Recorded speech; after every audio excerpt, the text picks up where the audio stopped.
Dugang financial assistance ang gitunol sa panggamhanang probinsyal sa Misamis Oriental pinaagi sa buhatan sa Provincial Cooperative Office alang sa duwa ka mga kooperatiba sa probinsya.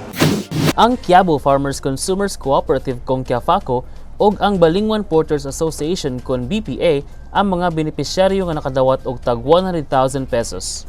Ang midawat sa maong financial assistance ang chairman sa Quiafaco nga si Ms. Attila Canaugan ug ang presidente sa BPA nga si Mr. Arvin Bacsarsa nga pulos mapasalamaton sa tabang nga gihatag ni Governor Bambi Imano. Dako gikayo ang kalipay. Sir, sa ayuda nga gihatag sa among gobernador.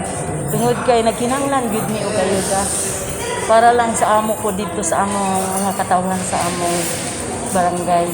Ako gini pasalamat sa ating gobernador kasi Bambi man. Kay first time pa namo ning pag-release na ning project ni Bambi man. Narilisan ni dito sa kadugayon niabot na gayud siya nga project nga among na paabot. Anausab ang presensya sa chairman sa Committee on Cooperatives nga si board member Michelle Anayron ug ang representante sa Provincial Cooperative Office nga si Ms. Elizilda Palanan nga nagpaabot sa ilang mga mensahe ngadto sa duwa ka mga kooperatiba.